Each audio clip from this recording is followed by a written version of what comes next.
Is there a reason your fiancé doesn't know? The doctor didn't raise his voice. He didn't have to. Alaric's pulse spiked, his hand clenched around Madeline's. Behind the curtain, a little boy sobbed. One of those deep, confused cries that only came from pain. A girl whispered, "It's okay, Leo. I'm right here." Alaric couldn't move.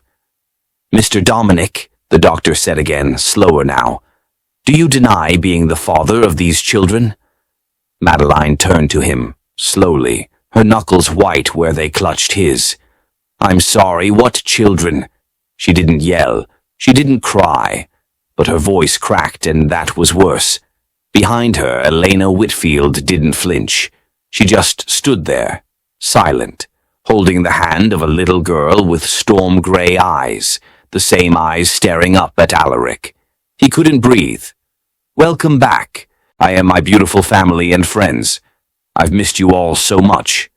It's been a tough ride with some technical issues, but by God's grace, we're getting everything back on track.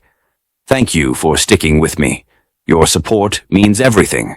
Before we begin, I want to say a little prayer over everyone watching, especially the women. To the women, may God strengthen you, comfort you, and fill your heart with peace and favor.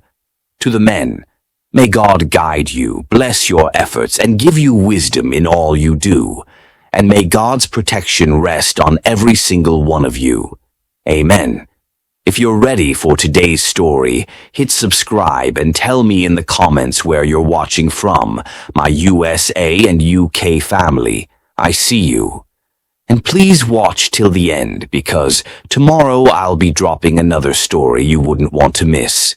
Now, let's get into the story. I'm pregnant, Alaric. 2 children.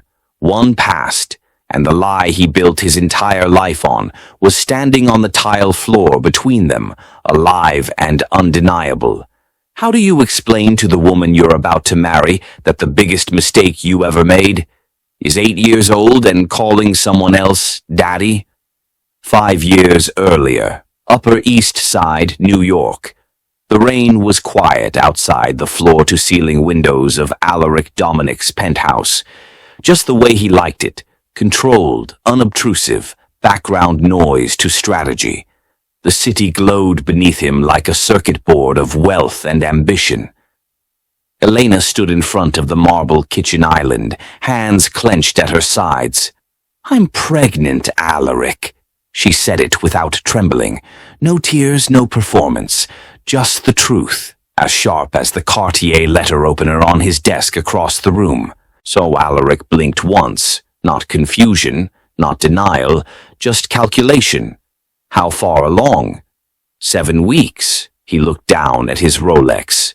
4:13 p.m. He had a 5 o'clock strategy call with Beijing, a merger negotiation that could shift the entire North American pipeline. And now this. "Elena," he said slowly, "we're not built for this." Her face didn't change, but her breath did.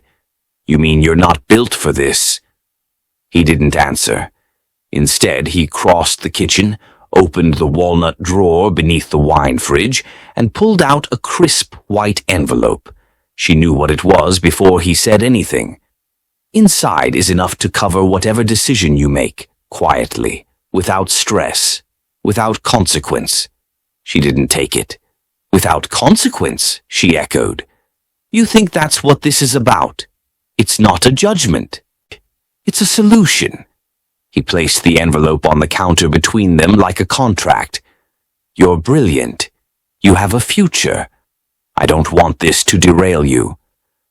I wasn't aware that carrying my own child was a derailment. Alaric inhaled through his nose, slow and steady. The same way he did during investor calls when someone said something irrational. "Elena." "No," she said, voice low. "Let me talk, because I don't think you understand what this means." "I do." "No. You understand numbers, outcomes, risk portfolios." Her eyes locked on his, unflinching. "But this is a person, a heartbeat. It's ours." Alaric's jaw flexed, but he didn't move. "And if I told you I'm keeping it?" she asked. He didn't hesitate. "Then we're done." Silence swallowed the room. No yelling, no begging, no pleading. Just the soft tick of a minimalist wall clock and the hum of a refrigerator full of things neither of them ever ate. Finally, she stepped back. "I didn't expect you to be thrilled," she said, "but I thought there might be something. A flicker. I thought I mattered more than optics." "You do," he said, "but not more than legacy." There it was, the truth, the coldest currency of all. Elena reached for her coat, her heels clicking against the black slate tile. No slamming, no storming out. She was calm, even dignified. "Then you're going to lose something that can't be replaced." He didn't answer. She walked to the door, paused, looked back once. "You're not scared of fatherhood, Alaric. You're scared of being known. And that's a shame, because this child would have loved you anyway." She closed the door behind her. He didn't follow. That night, Alaric didn't make the call to Beijing. He didn't move from the bar stool for almost an hour. The envelope sat untouched where she'd left it. It would take 5 years, a Whole Foods aisle, and 2 sets of storm-gray eyes to realize what he'd really lost that day. If you're still listening, if you're still feeling this, let me ask you something. Have you ever chosen something smart over something true? Have you ever convinced yourself walking away was noble, only to find out years later that you ran from your own soul? My mother said stories like this don't matter, that people won't care, that I'd never even hit 1,000 subscribers. But I believe they do matter. And if you believe that too, prove her wrong. Subscribe. Because what happens next? It's only going to hit harder. Whole Foods, Columbus Circle, 2:42 p.m. Elena had only come in for almond milk and strawberries. Leo was twirling in his Spider-Man sneakers, humming to himself near the organic bananas. Love, holding a tiny cart, pushed it with all the seriousness of a Wall Street broker. And then, everything stopped. Alaric Dominic was there. Not on TV, not in a Forbes article, not in the memory she had to bite her lip to keep buried. In the flesh, right in front of the avocados. Same coat, same height, same immovable face. But the look in his eyes. He wasn't seeing produce. He was seeing her and them. Elena gripped the handle of her cart, her breath catching in her throat. She didn't move. Neither did he. Love reached up for a box of cereal. "Mommy, can we get the one with the lion?" Elena blinked rapidly, forcing herself to turn. "Sure. Say, sweetheart," she said, barely above a whisper. Alaric hadn't moved, not a blink, not a word, just staring. And then Leo turned. He looked up at the stranger. Storm-gray eyes met storm-gray eyes. The same, identical. Elena saw it too. So did Alaric. Her body moved before her brain did. She dropped a hand on Leo's shoulder, gentle but firm. "Come on, baby. Let's check out." She didn't look back, not until they were outside, past the registers, past the glass doors, into the blinding light of a city that suddenly felt too loud. But she felt him behind her, watching, still not speaking, still not breathing. She buckled Leo into the stroller and told Love to hold the side as they crossed to the sidewalk. "Mommy, that man was looking at us," Love said. "I know, baby." "Did you know him?" Elena didn't answer. And then it happened. Love turned just once, glanced over her shoulder, and her eyes met Alaric's. She smiled, not big, not wide, just a soft, curious smile, the kind children give to kind strangers. Except he wasn't a stranger, not to her DNA, not to Elena, not anymore. Alaric nearly collapsed. His hand went to the glass of the store entrance for balance. His lungs forgot how to work. The whole world had narrowed down to 2 little faces and the woman who never asked him for a damn thing. If you've ever made a decision you thought you could live with, until the moment you saw the consequences standing right in front of you with your eyes and your last name, then you know exactly what Alaric felt in that instant. Don't look away. What happens next will wreck him. Subscribe now. Stories like this don't fade. They ignite.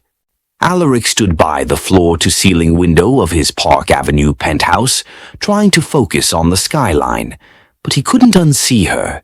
Elena, Leo, love, the storm-gray eyes, the smile, the small hand that waved without knowing it, had shattered him. Madeline's heels echoed across the marble floor behind him. "I asked you a question," she said, voice tight. "Twice now." Alaric turned slowly. Madeline stood with her arms crossed, holding her phone in one hand. On the screen was a blurry photo, grainy, zoomed in, clearly taken by someone else. Elena at Whole Foods, 2 children beside her, one boy with Alaric's jawline, one girl with his eyes. "I saw the way you looked at them," Madeline said. "You froze, like the ghost of Christmas past just walked into produce." Alaric opened his mouth, closed it. "You going to tell me what this is?" she pressed. He walked past her, to the bar cart, poured 2 fingers of bourbon. He didn't offer her any. "They're hers," he finally said. "I figured. What I'm asking is, are they yours?" Silence. That was all the answer she needed. Madeline's face twisted, not in rage, in devastation. "When?" she whispered. "How?" He leaned against the counter, head heavy in his hands. "It was 5 years ago, before you. She got pregnant. I told her I wasn't ready." Madeline stared at him. "So you left her?" "I gave her options. She walked." "Options?" Madeline's voice cracked.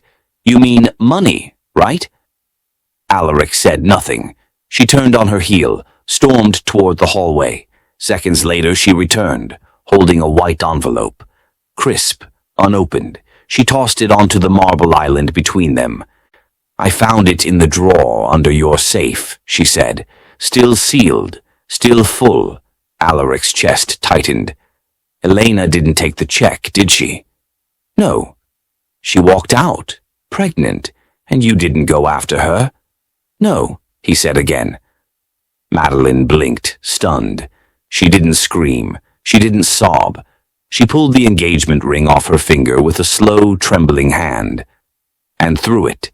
It hit the countertop with a metallic clink and spun twice before landing flat. "You didn't lose her," Madeline said, backing away. "You threw her away, and now she came back with your consequences." She left without another word. Alaric didn't move. He just stared at the ring, and the envelope, and the gaping silence between them. The courtroom wasn't packed. It didn't need to be. Just a few rows of silence, cold air, and the weight of 5 years' worth of wounds that never scabbed. Alaric sat with his legal team, stone-faced, polished, but paler than usual. Across the aisle, Elena sat straighter than anyone else in the room, her jaw tight, her eyes dry. She wore a black blazer, a delicate necklace with 2 initials, L and L, resting over her heart. Leo and Love weren't there. She didn't want them anywhere near this. "This isn't revenge, Mr. Dominic," her attorney repeated, laying down a stack of photos. Leo blowing out candles on a homemade cake. Love spinning in Central Park wearing fairy wings. School award ceremonies. Doctor visits. All without him. All without needing him. "It's protection," the attorney continued. "My client isn't trying to punish the father of her children. She's trying to preserve the peace she built in his absence." Alaric's jaw tightened. The judge raised an eyebrow. "She's asking for full legal and physical custody?" "Yes, Your Honor, and a no-contact provision for the time being." Alaric's attorney objected quietly. The judge waved it off. "Miss Whitfield has supported the twins entirely on her own," the attorney said, voice soft but steady. "Emotionally, financially, with no disruption, no lawsuits, no demands. She didn't come here to dig up the past. He did. Elena didn't blink, because it was true. She never chased him, never once. She worked 2 jobs after law school, nursed both twins through the flu alone, baked cupcakes at 2 a.m., held their hands at pediatric checkups, took them to Central Park with PB&J in her bag when rent was due and groceries had to wait. And somehow she made it beautiful. They laughed, they danced, they were hers, only hers. But now Alaric had seen them, and she knew how men like him moved. If she didn't lock the doors now, he'd find a way in, not to love them, to claim them. Later that night, in their tiny but warm apartment in Harlem, Leo lay curled in her lap. "Mom," he mumbled sleepily. "Yeah, baby?" He picked at the edge of his blanket. "That man at the store." She froze. He looked up at her with those gray, searching eyes. "Is he my dad?" Elena's breath caught. "Is he a bad guy?" The words landed like a weight on her chest. How do you tell a child that the man who made him once chose not to know he existed? She didn't answer. She just kissed his forehead and held on tighter. The steps outside the Plaza Hotel gleamed under soft, golden lights. Black cars lined the street. Laughter floated from the grand ballroom behind the revolving doors. It was a charity gala for city schools, Elena's first public appearance in months. And Alaric Dominic was waiting, not in a tux, not in control, just waiting, palms sweating in the February cold. Elena appeared at the top of the stairs in a deep emerald gown, shoulders squared, posture poised. She looked like the version of herself he remembered, just sharper, stronger. She stopped mid-step when she saw him. "I don't have anything to say to you," she said. "I do," he answered. She moved past him, graceful and fast, but he followed. "Elena, please." "No." She turned, facing him fully now. "You said you didn't want a family, Alaric, so why are you here now?" He didn't answer right away. Cameras flashed nearby. Paparazzi who'd been tipped off about the gala now noticed the scene unfolding. Alaric stepped in front of her, lowering his voice.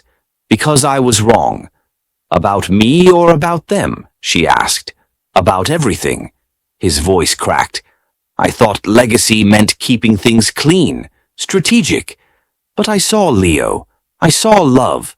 And for the first time in my life I felt something," she cut in.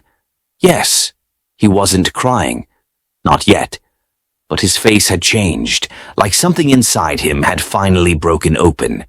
The clicks of distant cameras continued.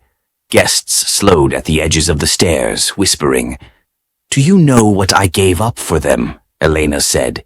"Everything I dreamed of, the job offers, the courtroom. I traded suits for spit-up, scholarships for sleep deprivation. I raised them without even your name. And now you show up because you feel something?"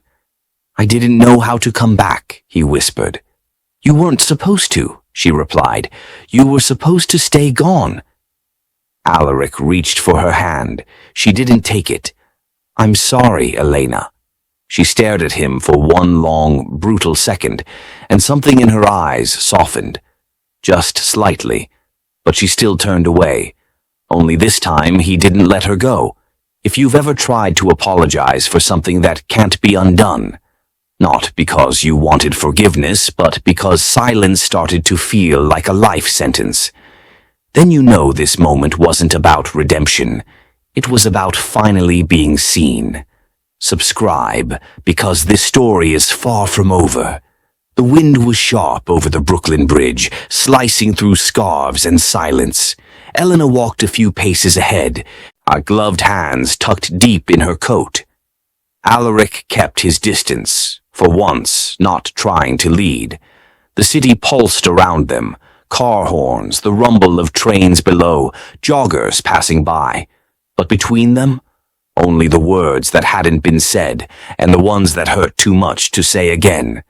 "I only agreed to this walk because the kids asked if they'd ever meet you again," Elena said, "not because I owe you closure." "I know," Alaric replied. They stopped near a railing, the skyline stretching wide behind them. She looked out toward the water. "I didn't want to hate you," she whispered, "but you made it easy." Alaric swallowed hard. "I hated myself for a long time, too." "That's not the same," she snapped, turning to him. "You got to hate yourself in a penthouse. I had to carry it in my body, raise it with both hands. Tell Leo stories about brave heroes when I knew his real father was a coward." Alaric's chest caved inward. "I loved you," she said. "That's the part I never admitted out loud. I really, truly loved you. And you reduced me to a transaction, an envelope on a table." "I was afraid," he said, "of being known, of being needed." "Well, congratulations. You got everything you wanted, except the one thing that mattered." They stood there, years of silence howling louder than the wind. "I want to be in their lives," he said, voice steady now. "Not to fix what I broke, just to show them who I'm trying to become." Elena didn't speak. "I'm not asking for your trust," he continued, "just the chance to earn theirs." She looked at him for a long time, and this time there was no fire, no fury, just fatigue. "You don't get to drop in as a billionaire dad trying to patch holes with presents. They need protection, stability, and I need to know you won't leave them like you left me." "I won't," he said. "I already left the board." That made her blink. "What?" "I resigned. This morning." "Why?" Alaric took a deep breath, his eyes glassy but clear. "Because I've spent my entire life chasing a legacy, and just realized it was walking across a bridge holding your hand." The federal court, Southern District of New York, was painfully quiet, the kind of silence that felt watched.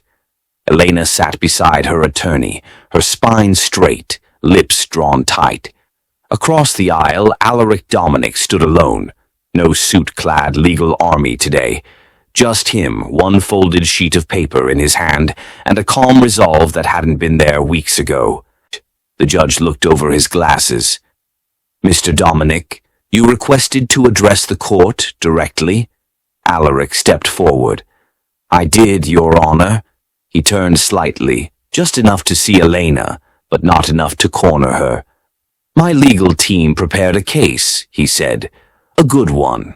On paper I have rights, but today I'm not here to fight." He unfolded the paper and placed it on the bench in front of the judge. "My resignation from Dominic Holdings," he continued, "effective immediately. I've stepped down from every board, every seat, every title with my name on it."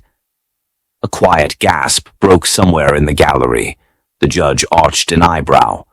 "Why?" Alaric's voice didn't shake. "Because I can't lead a company and rebuild a relationship with my children at the same time. And between legacy and love, I finally chose right." Elena's throat tightened. "I'm not asking for shared custody," Alaric added. "I'm not asking for trust I haven't earned. I'm asking for time, to learn, to show up, to be the man they deserve." He turned to face the bench fully. "You ask me if I deny being their father. I don't. I never will again." He stepped back. No theatrics, no pleading, just truth. The judge looked at Elena. "Miss Whitfield?"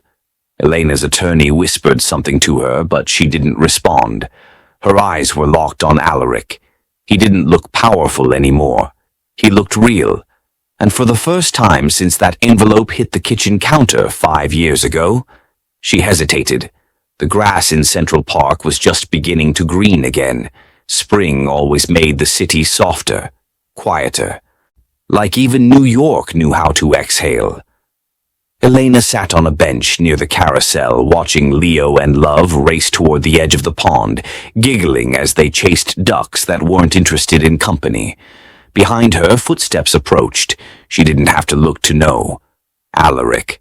No suit, no entourage, just a worn navy hoodie, jeans and sneakers that had probably never touched anything but marble floors until recently. He stopped a few feet away. "Can I sit?" Elena nodded. They watched the twins in silence. After a while, Leo turned and saw him. He hesitated, then walked over, slow but steady. Alaric crouched. "Hi," he said gently. "Hi," Leo replied. They looked at each other, two matching storm-gray gazes, full of questions too big for either of them to ask out loud. "I brought snacks," Alaric said, pulling a small paper bag from behind his back. "Figured I should come prepared," Leo smiled. "Love's gonna like you now." Love ran up a moment later, out of breath and pink-cheeked. "You brought food?" she asked. Alaric nodded. "Apple slices and peanut butter." Love blinked. "That's our favorite." "I know." She took the bag, then looked at Elena. "Can we call him Dad now?" Elena's heart paused. She glanced at Alaric, who didn't speak, didn't push, just waited. Her eyes met Leo's, then Love's. She swallowed hard and gave the smallest, slowest nod. Love turned to Alaric. "Okay, you're Dad now." And just like that, a wall crumbled. Leo took Alaric's hand without hesitation. Love sat beside him and started eating apple slices like it was the most normal thing in the world. Elena didn't move, just watched, not with fear, not with bitterness, with hope. Maybe redemption doesn't come all at once. Maybe it's not loud or obvious. Maybe it shows up in peanut butter and playgrounds and little hands that decide to forgive before we even know how to ask for it. If you've ever wondered whether people can truly change, not for applause, not for pity, but because they finally understand what love costs and what it gives back, then maybe this story was yours too. Subscribe, because the next one might be the one you didn't know you needed. Thank you for watching this story to the end. If you enjoyed this story, you will surely love the next one. It's as crazier and more intriguing as you can ever imagine. So do check it out. Click on the image showing on your screen right now to watch the next one.